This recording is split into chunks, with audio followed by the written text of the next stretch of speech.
Приветствую всех на моем канале. С вами Валентина Лыкина. Представляю мастер-класс по изготовлению органайзера. Делается он очень просто. Ничего отдельно вывязывать и пришивать вам не придется. Для вязания органайзера вам потребуется абсолютно любая пряжа. Это может быть шнур или трикотажная пряжа. Я в мастер-классе буду использовать джутовый канат и джутовый шпагат марки Халва от пряжи Центр.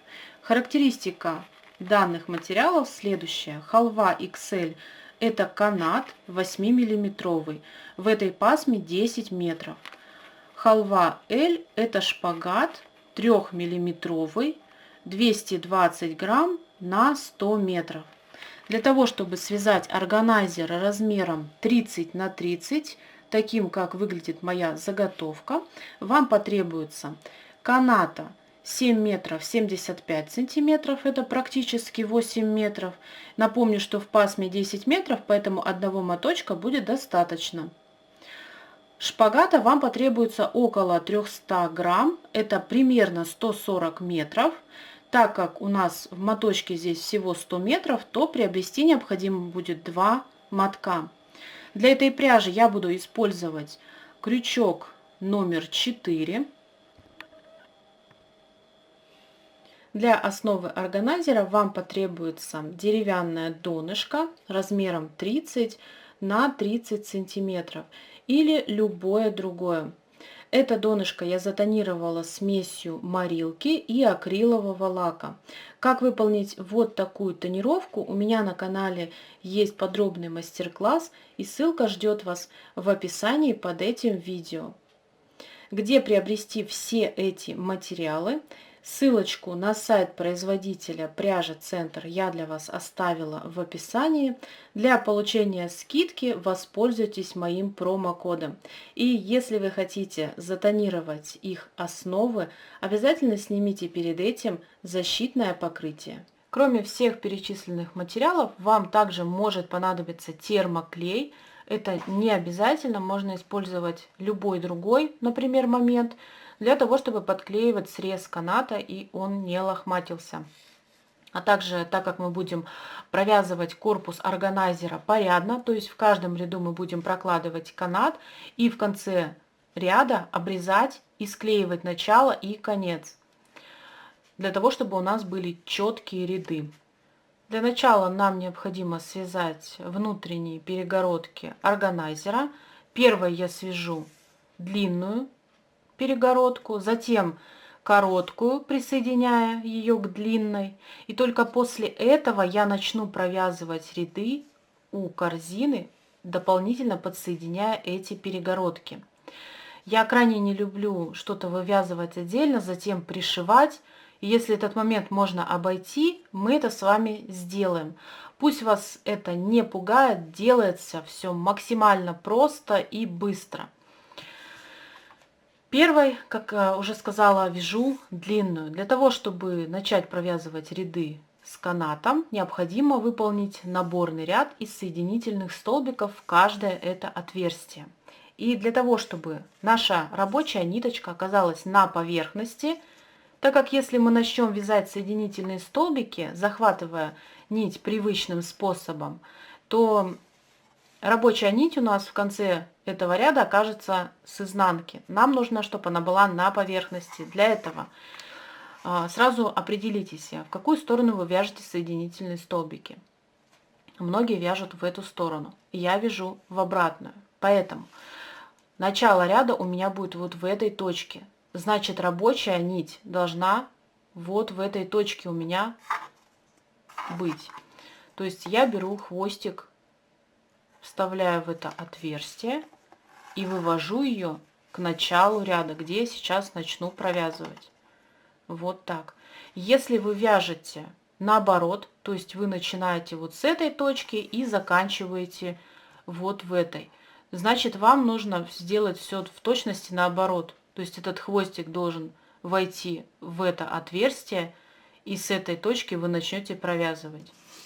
Я ввожу крючок в первое отверстие, где должна провязать первый соединительный столбик. Отмеряю хвостик около 10-15 сантиметров, захватываю и вывожу рабочую петлю. Перемещаюсь в следующее отверстие, захватываю рабочую нить внутри, вытягиваю ее и провязываю через рабочую петлю. Вот эти петли должны быть свободными, иначе потом не провяжете столбики. Вытягиваю далее, ввожу крючок, захватываю рабочую нить, вытягиваю и провязываю соединительный столбик. Вытягиваю далее и провязываю следующий. Делайте эти петли свободными. Так вы довязываете к началу. Последний соединительный столбик можно провязать плотнее. Вот так все здесь выглядит. Вяжем первый ряд столбиками без накида, ввязывая канат. Вкладываем его между рабочей петлей и рабочей нитью, подтягиваем рабочую петлю на крючке, захватываем рабочую нить и провязываем через эту петлю. Вводить будем крючок за вот эти петли, состоящие из двух ниточек. Вот таким образом. Необходимо чередовать, вот в моем случае у меня шпагат 3 мм, соответственно, я буду смотреть на свою плотность и чередовать, провязав 2 столбика в одну точку, 1, потом опять повторю 2 столбика, 1 и так далее до конца этого ряда. В этой точке я провяжу 2 столбика, ввожу крючок за верхнюю вот эту петлю, захватываю рабочую нить, протягиваю ее под этой петлей, вытягиваю наверх, захват рабочей нити и провязываю столбик.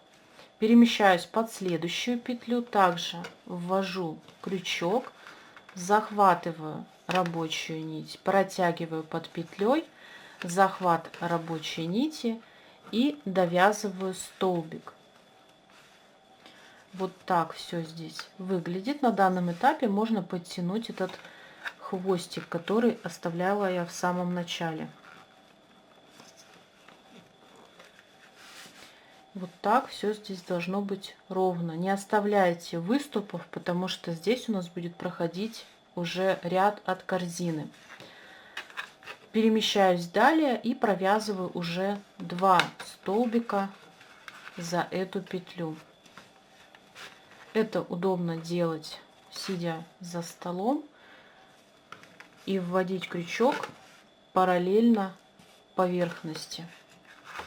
Довязываем таким образом до конца этого ряда. Вот так все здесь выглядит. Теперь необходимо обрезать канат и вывести эту ниточку, которая у нас осталась в самом начале, через второе отверстие наверх. Дополнительно я ее протягиваю под петлей. Буду ввязывать во втором ряду. Вяжем второй ряд, разворачиваем к себе изнанкой первый ряд, вытягиваем верхнюю петлю, вкладываем между ей и рабочей нитью канат, подтягиваем эту петлю, захватываем рабочую нить и провязываем подъемный столбик. Помните, что вот этот хвостик, который мы наверх протягивали, его тоже необходимо ввязывать. Перемещаемся под следующую петлю между столбиками.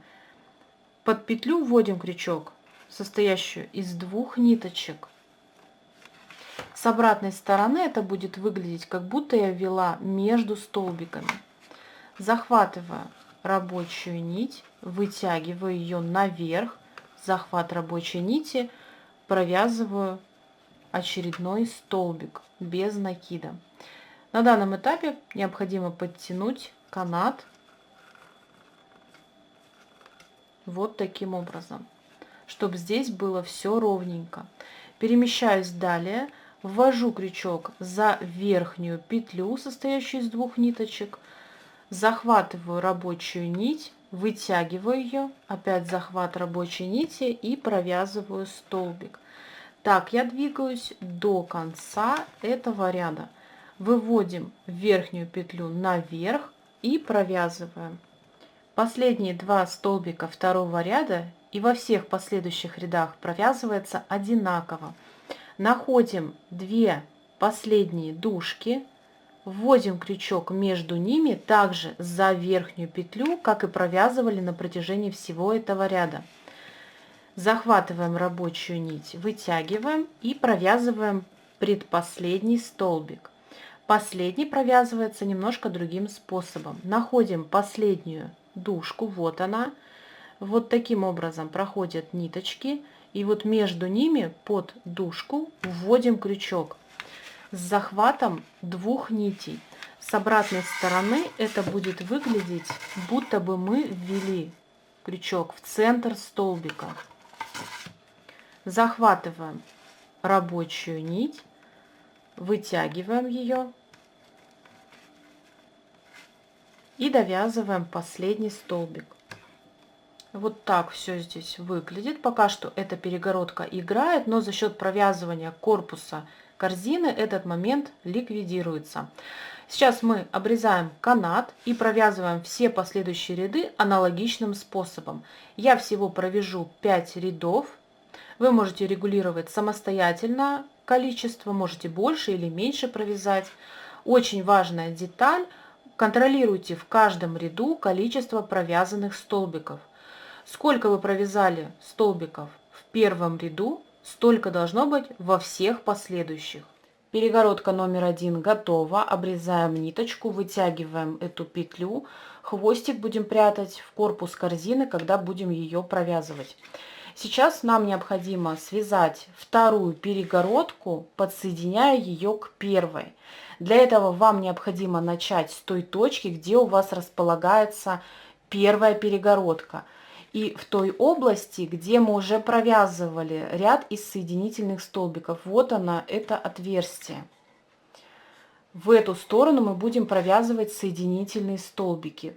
Поэтому хвостик вводим в первое отверстие в этом ряду и протягиваем рабочую ниточку к крючку, захватываю и вытягиваю рабочую петлю. Контролируйте, чтобы там остался хвостик длиной 10-15 сантиметров. Теперь нам необходимо провязать ряд соединительных столбиков точно так же, как и в первой перегородке. Прежде чем начнем вязать первый ряд, ввязывая канат, необходимо хвостик, который с изнанки оставили в самом начале, вытянуть на лицевую сторону. Для этого от точки, где начали провязывать соединительные столбики, отступаем в следующую точку и вытягиваем этот хвостик.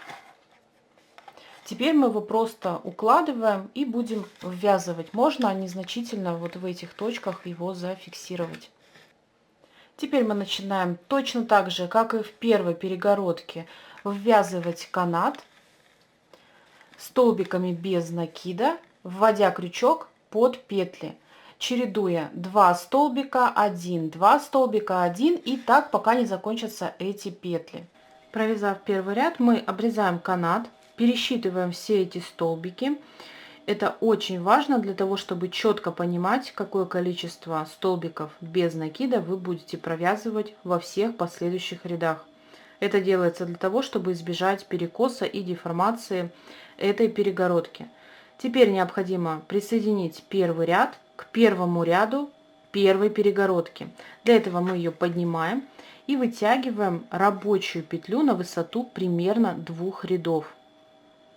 Перекидываем рабочую нить в эту сторону, ее здесь хорошо укладываем. Разворачиваем к себе вот таким образом, поднимаем перегородку и укладываем крючок в продолжение первого ряда. Находим таким образом точку в первом ряду первой перегородки. С обратной стороны вводим в нее крючок, захватываем петлю, протягиваем на изнанку. Вот таким образом. Теперь нам необходимо подняться на второй ряд и найти точку, в которую мы вводим крючок, захватываем эту петлю и выводим на лицевую сторону, там, где мы будем сейчас провязывать второй ряд. Если эта петля у вас получилась сильно большая, ее можно подтянуть за рабочую нить. Теперь найдите первый столбик, вернее, он с этой стороны последний. После него за верхнюю петлю ввожу крючок, захватываем рабочую нить, вытягиваю, вкладываю канат, захватываю рабочую нить и провязываю первый столбик. Вяжу второй, также перемещаюсь в следующую точку, ввожу крючок. Теперь внимание, я не крючок подтягиваю к рабочей нити, а нить накидываю на крючок, вытягиваю ее. Здесь также нить накидываю на крючок и довязываю столбик. Таким образом мы вяжем второй ряд. Провязав второй ряд и третий, помните, что в конце ряда мы всегда провязываем сначала предпоследний столбик между столбиками предыдущего ряда, а последний столбик уже вяжем за 2 ниточки. Это делается для того, чтобы не потерять столбики. Провязав третий ряд, мы присоединяем его к третьему ряду на перегородке. Также вытягиваем петлю на 2 ряда, перекидываем рабочую нить в эту сторону, разворачиваем, находим точку, вводим крючок с обратной стороны, захватываем петлю, выводим на изнанку, поднимаемся от этой точки вверх, вводим крючок, захватываем эту петлю, вытягиваем на лицевую сторону и продолжаем провязывать точно так же, как и второй ряд. Всего необходимо и на этой перегородке провязать также 5 рядов. Провязав 5 ряд, мы обрезаем ниточку, оставив хвостик около 15 сантиметров, вытягиваем эту петлю, и теперь необходимо проложить вот такую же петельку между первой и второй перегородкой. Мы здесь все четко выстраиваем, как должно быть. И вот у нас 2 петли, за которые мы должны протянуть этот хвостик. Вводим крючок под первую петлю, протягиваем сюда эту ниточку, вводим крючок под вторую петлю и в эту сторону протягиваем ниточку. То есть мы присоединили вторую перегородку к первой. Теперь этот хвостик необходимо вернуть в ту точку, откуда он вышел. Вот она, последняя петля. С обратной стороны находим дужку и центр этой петли, то есть захватила 2 ниточки. И сюда возвращаю этот хвостик. Вот так все здесь выглядит. Этот хвостик прячем в полотно. Приступаем к вязанию корпуса корзины. Располагайте к себе эту заготовку той стороной, где у вас нет никаких перегородок. По краю в каждое отверстие необходимо провязать соединительные столбики точно так же, как и в этой области. Для этого мы отмеряем хвостик около 15-20 сантиметров. Петли должны располагаться по верху. В любую из точек вводим крючок, захватываем нить, вытягиваем и провязываем по всему периметру соединительные столбики. Делайте их также свободными, но немножко плотнее, чем здесь. Из последнего отверстия я уже захватываю нить, которую оставляла в самом начале. Полностью ее вытягиваю. И теперь необходимо в этой точке проложить вот такую же петлю. Для этого я ввожу крючок под самую первую петлю, которую я провязывала в этом ряду, за 2 ниточки. Захватываю эту нить, протягиваю полностью под этой петлей. И необходимо вернуть ее в ту точку, откуда она вышла. Для этого ввожу крючок в отверстие и центр петли, откуда вышла эта нить. Захватываю ее и возвращаю в эту же точку. Так я закрыла ряд из соединительных столбиков. Вторым рядом мы вяжем столбики без накида. Для этого мы разворачиваем заготовку к себе изнаночной стороной. Завязываем на узелок, хвостик и рабочую нить. После этот хвостик мы будем прятать в вязании первого ряда. Перекидываем на лицевую сторону, ввожу крючок в отверстие, захватываю рабочую нить и вытягиваю на лицевую сторону. Захват рабочей нити, провязываю первый столбик. Так как моя заготовка имеет размеры 30 на 30 сантиметров, я буду провязывать с этой стороны 32 столбика. На углах я буду провязывать по 4 столбика в одну точку, а в этой области буду чередовать 1, 2 столбика, 1, 2 столбика. Провязала первый, и теперь я посмотрю, здесь у меня будет провязываться 4, 1, 2, 1, 2, 1, значит в этой области я должна провязать 2 столбика в одну точку. Я ввожу крючок в это же отверстие, захватываю рабочую нить, вытягиваю. Захват рабочей нити, провязала столбик. В следующую точку я провязываю 1. Далее 2 и так двигаюсь до угла. На угол я провязываю 4 столбика в одно отверстие. Ввожу крючок, захватываю рабочую нить, провязываю первый столбик. В эту же точку ввожу крючок, провязываю второй столбик. Также вяжу третий и ввожу крючок, захватываю рабочую нить и провязываю четвертый столбик. Так необходимо провязывать на каждый угол. Далее мы вяжем одиночный, 2 столбика в одну точку. Опять одиночный и так чередуем до следующего угла. Довязываем до конца этого ряда.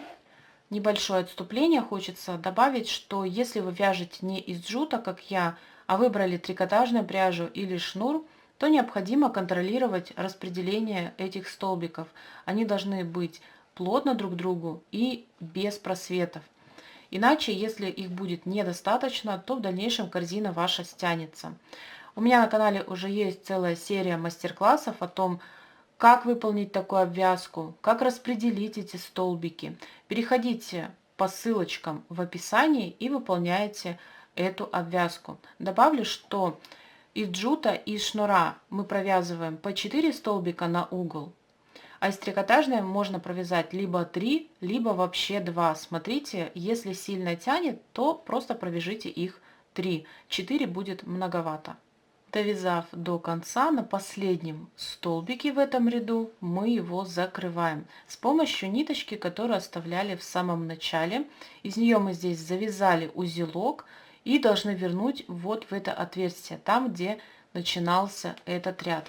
Для этого переворачиваем деталь и вводим крючок в отверстие между строчкой из соединительных столбиков и столбиков без накида. Захватываем эту нить и вытягиваем в эту сторону. Вот так все должно получиться. Ввожу крючок в отверстие, захватываю рабочую нить, вытягиваю, отпускаю рабочую нить и перехожу на вот этот хвостик. Я его захватываю и полностью протягиваю через эти петли. Тяну за рабочую нить, и эта петля подтягивается. Теперь необходимо проложить вот такую же петельку между последним и первым столбиком. Я нахожу первый столбик и второй столбик. Между ними ввожу крючок с обратной стороны под верхнюю петлю, состоящую из 2 ниточек. Захватываю сюда хвостик, полностью его протягиваю. Теперь необходимо его вернуть в ту точку, откуда он вышел. Вот таким образом. Ввожу крючок с обратной стороны под дужку и в центр петли, откуда вышла эта вспомогательная ниточка. Захватываю эту нить и протягиваю.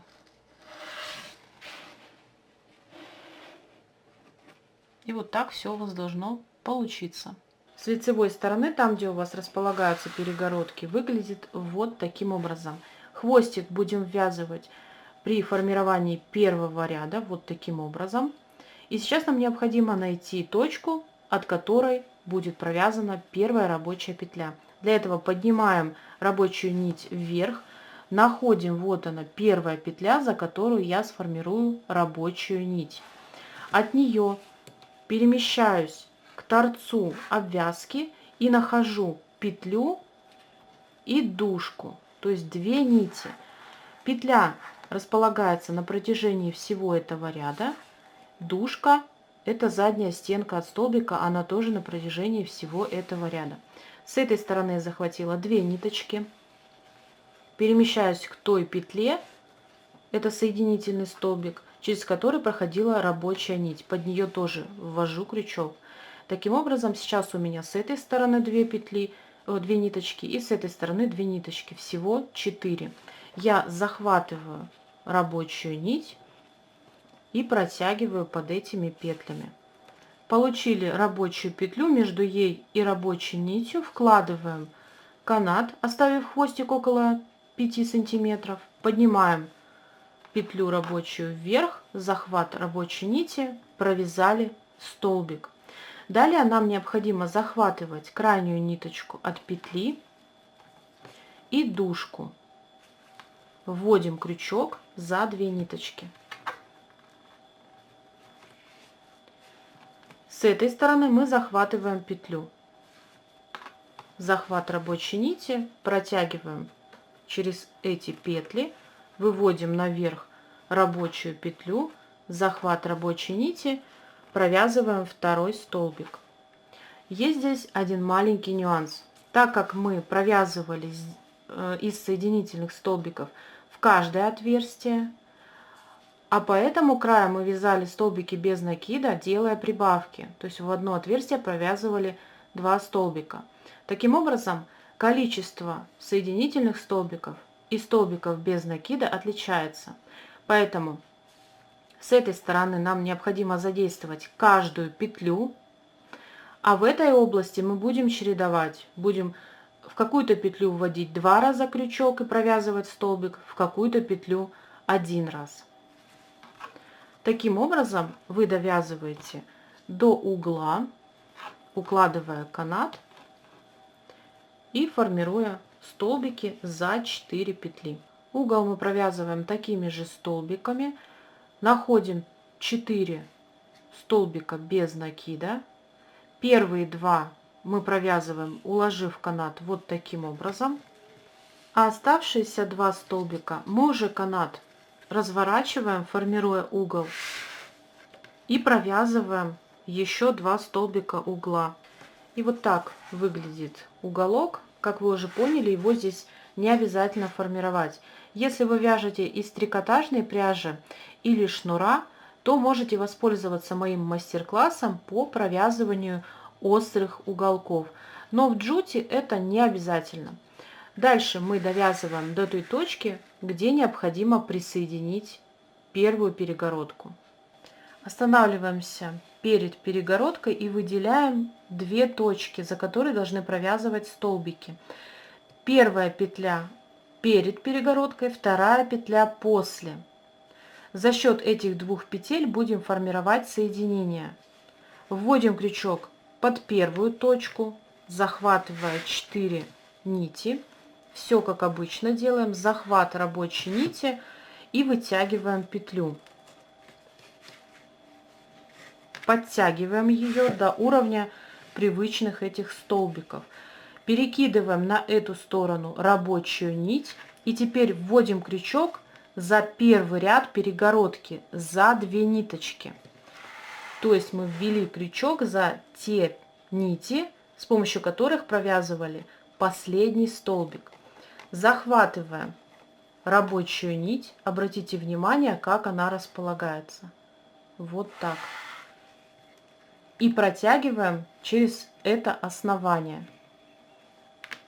Ведем эту петлю через все нити, в том числе и через рабочую. Я выполнила сейчас соединение. Сейчас мне необходимо довязать последнюю петлю, то есть вторую. Я также ввожу крючок за 4 нити основания под соединительный столбик. И теперь уже захватываю рабочую нить, протягиваю эту петлю наверх, захват рабочей нити и довязываю столбик. Далее продолжаю вязать без изменений. Провязав весь ряд, формируя углы и присоединяя каждую перегородку к первому ряду, в самом конце останавливаемся в той точке, где у нас располагается начало каната. Здесь мы обрезаем канат, и теперь необходимо состыковать эту область. Для этого мы раскручиваем канат. Он состоит из 3 ниточек. Наносим клей и закручиваем этот канат обратно. Теперь необходимо склеить его между собой. Наносим немножко клея и также склеиваем, держим, чтобы клей прихватился. Когда клей уже остынет и будет неподвижный, вы довязываете до конца этого ряда. Довязав до конца, необходимо перепроверить, чтобы все петли основания были провязаны. После этого мы переходим к завершению ряда. Для этого вытягиваем рабочую петлю, вынимаем крючок, вводим его между первым и вторым столбиком за верхнюю петлю, состоящую из 2 ниточек, с обратной стороны. Захватываем вытянутую петлю и протягиваем ее через петли основания. Вынимаем крючок и вводим его с лицевой стороны между последним и первым столбиком, там, где мы протягивали вот эту петлю за 2 ниточки. Накидываем на крючок протянутую петлю, которую держали. И если вот эта конструкция гораздо больше, чем все остальные петли, то необходимо подтянуть ее за рабочую нить. Теперь мы захватываем рабочую нить и протягиваем через все эти петли. Я вас поздравляю, самый сложный ряд в органайзере вы выполнили. Теперь мы переходим на вязание второго ряда. Также вкладываем канат. Каждый раз этот хвостик должен быть либо меньше, либо чуть больше, для того, чтобы стык каждого ряда не совпадал со следующим. Второй ряд, 3, 4 и 5 вы вяжете точно так же, как и первый, провязывая за верхние петли. Формируйте углы, соединяйтесь с перегородками тем способом, который я показала ранее. Довязываете до конца, склеиваете начало и конец каната и переходите на следующий ряд. Так необходимо провязать всего 5 рядов. Самый последний ряд мы завершаем следующим образом.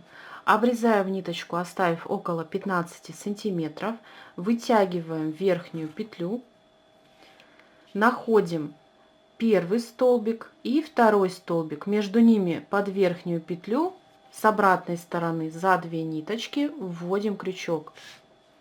Захватываем вытянутую нить, протягиваем под этой петлей. И теперь этот хвостик необходимо вернуть в ту точку, откуда он вышел. Вводим крючок с обратной стороны под дужку, это задняя стенка от столбика, и в центр петли, откуда вышла эта ниточка. Захватываем ее и протягиваем обратно. Вот таким образом закрывается последний ряд эту ниточку прячем в полотно. И вот такие органайзеры у меня получились. Всего я их связала 3 штучки, заодно решила проэкспериментировать с толщиной шпагата. Эта корзина связана из халва L, толщина нити 3 мм. Эта корзина связана из халва М, толщина нити 2 мм. И посмотрите, какая у них разница. Из 2-миллиметрового шпагата стеночки более мягкие. Из 3-миллиметрового стеночки более плотные и лучше держат форму. Вот такой эксперимент у меня получился. Пришло время оценить данный мастер-класс. Пишите ваши комментарии, подписывайтесь на мой канал, если до сих пор этого не сделали. У меня для вас еще очень много интересного. Благодарю за ваше внимание. До новых встреч!